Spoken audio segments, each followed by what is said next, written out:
저희 가족은 전부 시리에 빠졌고 의욕을 잃었었어요. 지금은 시간이 꽤 흘러 많이 괜찮아졌지만 말이에요. 그래서 그때 그 시절 이야기를 한번 해볼까 합니다. 제가 잃었던 사람은 저희 어머니였는데 다음 주가 저희 어머니가 돌아가신 지 5주기가 되는 날이거든요. 그래서 제가 한 사연이 하늘에 계신 어머니께도 닿길 바라는 마음으로 이렇게 글을 쓰게 되었습니다. 지금으로부터 약 5년 전 저희 어머니가 돌아가시게 되었습니다. 원래 건강하기도 했었던 분이셨는데 갑자기 아프시기 시작하더니 병이 순식간에 진행이 되게 되었고 결국 정말 슬프고 절망스럽게도 세상을 등지게 되셨어요. 저희 어머니는 생전에 받으신 유산들이 많았습니다. 외갓집의 막내딸이셨던 어머니를 외할아버지랑 외할머니가 다른 자식들보다 조금 더 챙겨주셨었거든요. 어머니가 돌아가시게 되자 그 유산들은 저와 저희 아버지에게 돌아오게 되었어요. 생전에 저희 어머니와 아버지의 금슬이 그리 썩 좋진 않았습니다. 이틀에 한 번씩은 싸우셨고 일주일에 한 번씩은 큰 고성이 오고 갔었어요. 두 분 다 성질이 좀 드센 편이었거든요. 그래서 정말 자주 싸웠어요. 싸우는 부모님을 뜯어 말리는 것이 저희 자매의 일상이었죠. 제게 위로 3살이 많은 언니가 있었는데 언니는 어머니를, 저는 아버지를 말렸어요. 항상이요. 결혼해서 분가하기 직전까지 말이죠. 그래서 다른 집보다 덜하다 싶었던 것이 두 분 다 입으로만 싸우셨거든요. 그래서 말리는 일이 꽤나 수월했죠. 투닥투닥거리기도 하셨고 왁왁 소리 지르기도 하셨지만 물건을 집어던지며 싸우신다거나 손찌검을 약하게라도 전혀 하지 않으셨습니다. 두 분 다요. 정말 입으로만 싸우셨죠. 그래도 저는 화목한 가정이 너무 갖고 싶었습니다. 싸우지 않는 가정이요. 맨날 지지고 볶고 싸우는 어머니랑 아버지가 이해가 되지 않았거든요. 그런데 지금 생각해보면 그런 싸움들이 그립기도 하네요. 그리고 그것이 또 다른 느낌이긴 했지만 평화롭기도 했어요. 일상에 녹아든 느낌, 뭐 그랬죠. 하지만 그 당시에는 그런 싸움조차 지긋지긋했어요. 그래서 그런지 저도 언니도 빠르게 결혼을 했고 분가를 했습니다. 지금 제게 10살 먹은 아들이 있고 올해 6살이 되는 딸아이가 있으니 짐작이 되시겠죠? 그렇게 저도 언니도 남들보다 조금 이르게 결혼해 자신들의 가정을 잘 꾸려나갔고 화목한 가정을 이뤘어요. 그래도 저랑 언니는 부모님의 곁을 그리 멀리 떠나지는 못했습니다. 매일 걱정은 되더라고요. 그래도 저희를 낳아주신 부모님이시니까요. 그러던 어느 날이었습니다. 어머니가 갑작스럽게 집에서 기절을 하셨고 그걸 퇴근하신 저희 아버지가 늦게 발견을 하게 되었습니다. 아무리 그렇게 화목하진 않더라도 20년 넘게 결혼 생활을 한 아내가 쓰러졌으니 아버지도 정말 많이 놀라셨어요. 그리고 바로 119를 불러서 병원에 갔고 저희 자매를 호출하셨습니다. 저도 언니도 혼비백산하며 병원으로 달려갔죠. 어머니는 한참이나 정신을 못 차리셨고 저희 가족들 모두에게 공포감이 점점 목을 옥죄어오기 시작했어요. 그러다 겨우 정신을 차리신 어머니는 의사 선생님의 말에 따라 정밀검사를 진행하시기로 하셨습니다. 검사 결과는 저희 가족에게 충격을 불러일으켜 주었어요. 어머니는 뇌에 종양이 생겼고 이미 손을 쓸 수 없을 정도로 커졌고 악성이라고 하시더군요. 어머니에게 더 해줄 처방은 그저 고통만 조금 상쇄시킬 수 있도록 진통제만 처방할 수 있다고 하셨어요. 어머니가 종종 머리가 아프고 속이 메스껍다고 말씀하셨어요. 저희는 그럴 때마다 체하신 것이 아닌가 싶어 소화제를 사다 드리는 것 말고 한 일이 없었는데 그게 뇌종양의 초기 증상이었다고 하시더군요. 그때 만일 정밀검진을 통해 병원을 알아냈다면 어머니는 생사를 달리하셨겠죠.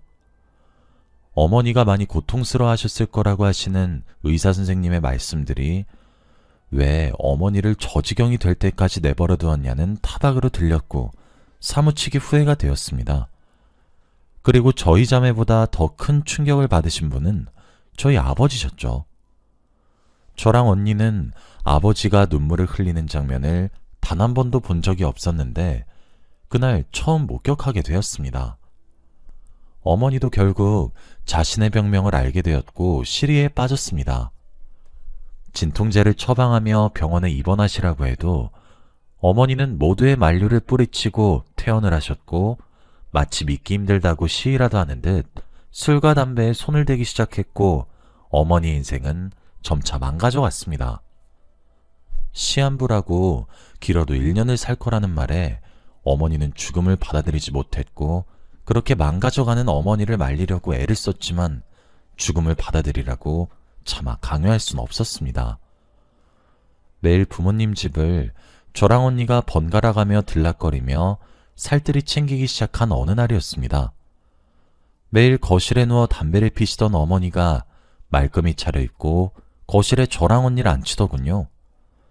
무슨 일인가 싶어 숙취가 없는 어머니 얼굴을 오랜만에 봐서 의아해하며 자리에 앉아 왜 그러냐고 하니 서류 봉투를 하나씩 건네주더군요. 어머니 명의로 된 상가 건물이 2채가 있었는데 그것을 각각 저와 언니 명의로 이전한 서류였습니다.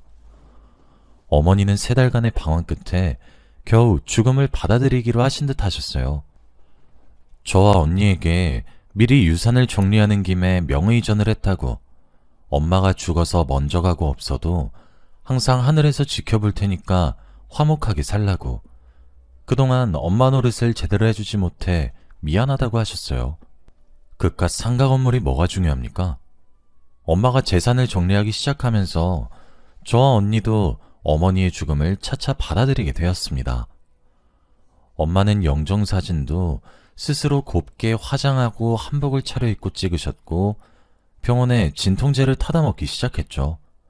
마약 성분이 함유되어 있지 않은 독한 진통제가 아니면 고통이 멎어지지 않게 되었습니다. 아버지도 그렇게 점점 바스러져가는 어머니의 모습을 보며 차차 죽음을 받아들이기 시작했습니다. 아버지가 하루는 저희 자매에게 그러더군요. 어머니와 1달 정도 국내 여행을 하고 싶다고요. 이미 2분 사이에서 상해를 끝낸 상황으로 보였습니다. 저와 언니는 아무런 말도 할 수 없었습니다.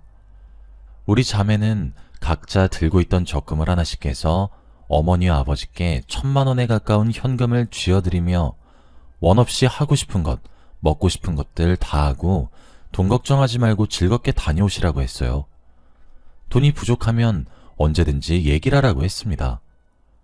어머니는 아이처럼 한바구음을 지으며 딸들을 잘 키워놨다 웃으셨고 어머니를 제외한 저희 가족들은 가슴이 아팠죠. 그렇게 2분이서 계획한 1달보다 2달을 더 얹어서 약 3달간 국내 일주를 시작하셨습니다. 저와 언니는 암묵적으로 돈을 넉넉히 보냈어요. 제 남편과 형부도 저희의 심정을 알았기에 저희의 결정을 존중해줘서 정말 고마웠어요.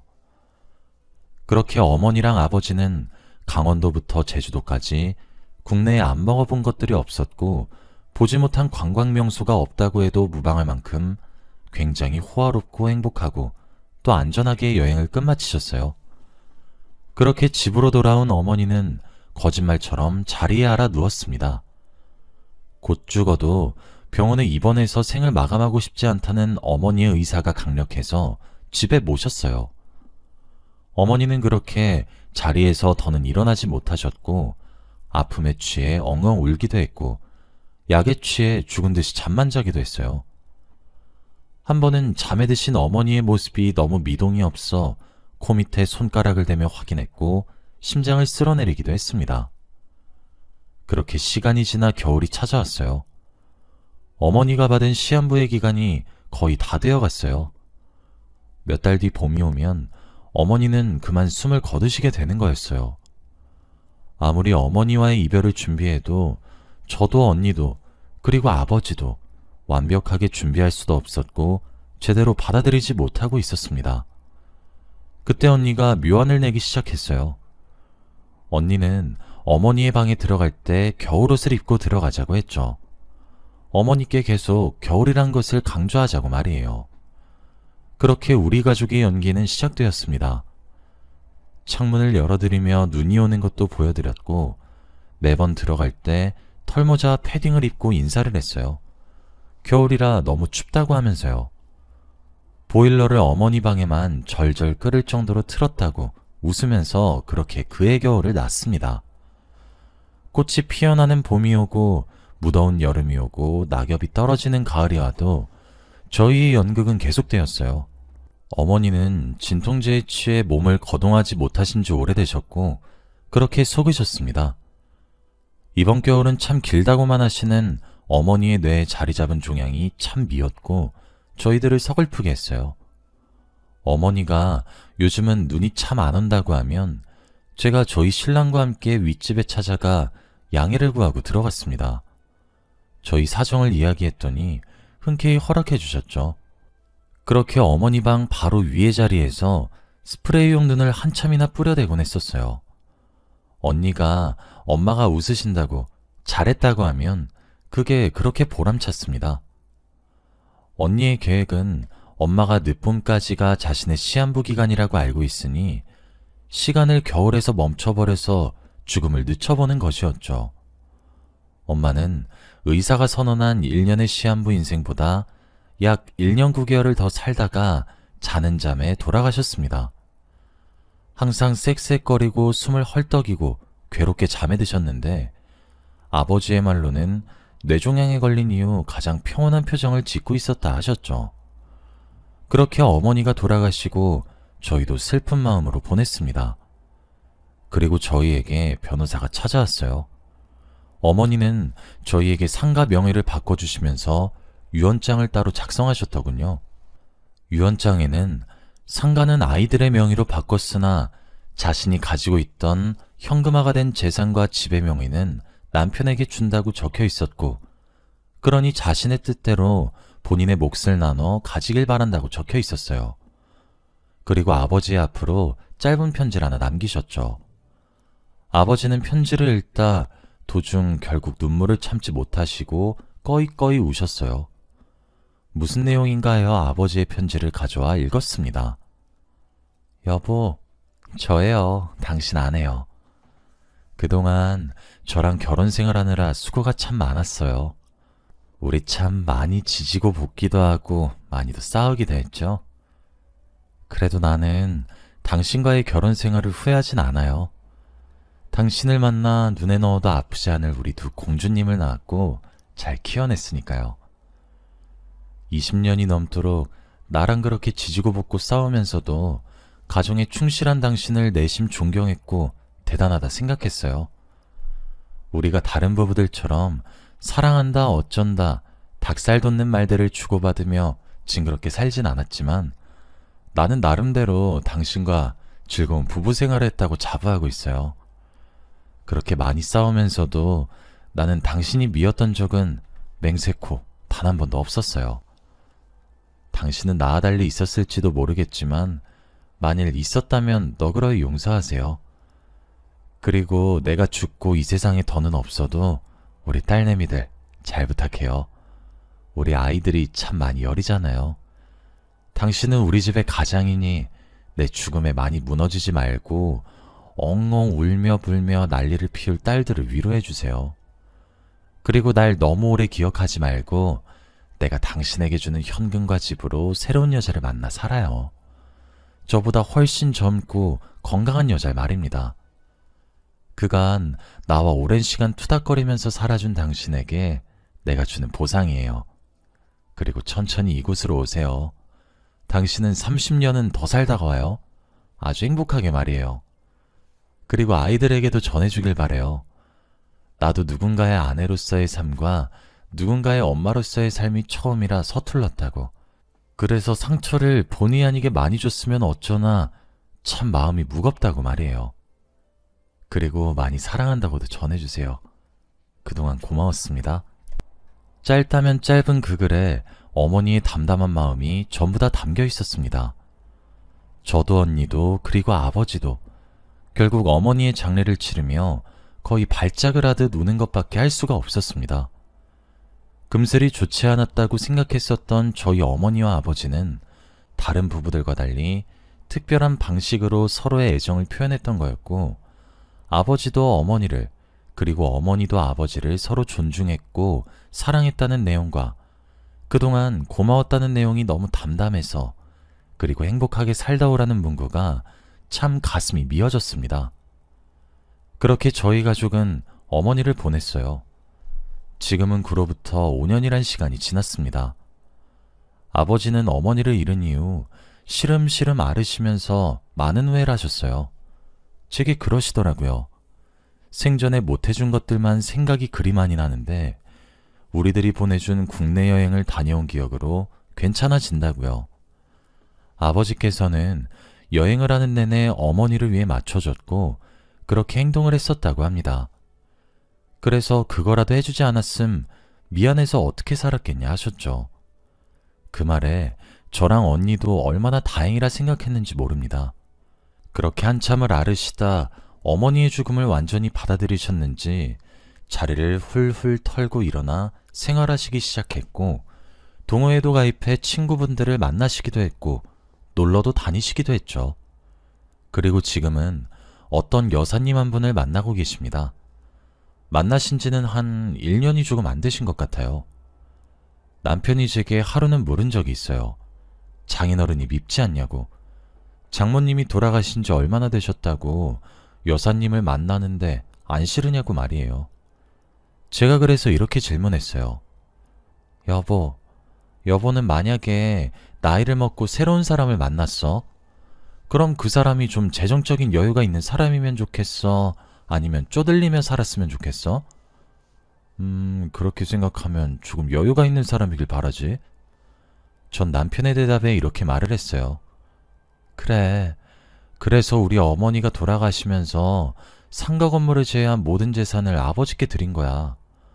여유 있는 사람이 되어서 당신이 죽고 없는 세상 몇십 년은 더 살다가 올 건데 외롭게 살지 말라고. 아버지가 우리에게 손을 벌린 것도 아니잖아. 본인이 어머니께 받은 것들과 원래 가지고 계셨던 돈 이용해서 새로운 사람 만나는 것 뿐이야. 원망을 할 필요가 없지. 그래, 뭐 돈만 보고 접근한 여사님일 수도 있어. 함께 보는 자리를 마련하지 않아서 만나보지 못해서 모르겠지만 말이야. 그래도 난 괜찮아. 그때 아버지가 재산을 다 날려도 나랑 언니가 물려받은 상가 건물 있잖아. 그걸로 아버지 다시 보듬으면 돼. 하지만 우리 아버진 그러시진 않을 거야. 현명하시게 생각하실 줄 아는 분이니까. 아버지가 아버지 재산 사용하는 건데 그 권리는 본인에게 있는 것이고 나랑 언니 둘 다 이만큼 두 딸내미 결혼도 시키고 가정 다 꾸리게 다 도와주셨잖아. 그래서 나도 언니도 더는 아버지에게 희생 바라고 싶지 않아. 그저 남은 생을 어머니가 남기신 말씀처럼 그저 행복하게 살다가 좋은 일들만 겪으시다 가셨으면 좋겠어. 그러니 아버지가 밉지도 않아. 물론 결혼하신다거나 그러시면 나랑 언니에게 새어머니가 생기는 거니까 조금 고민이 되겠지. 아직 우린 어머니를 전부 보내지 못했으니까. 하지만 아직 닥쳐온 문제도 아닌데 미리 걱정하고 싶지 않아. 그러니 아버지가 밉지 않을 수밖에 없지. 제 말이 끝나고 남편은 저를 꼭 안아주면서 우리 아내 마음 넓은 것 봐. 나 진짜 결혼 잘했네. 하고 토닥토닥 해주더라고요. 저도 언니도 이제 어머니의 부재에 점차 익숙해졌고 아버지도 마찬가지가 되었습니다. 그래도 여전히 아버지는 어머니의 기일이 다가오는 날이 되면 많은 사색에 잠기시는 듯 하기도 하고요. 또 아버지의 지갑에는 어머니가 유언장과 함께 동봉했던 짧은 편지가 항상 한켠에 자리 잡아 있어요.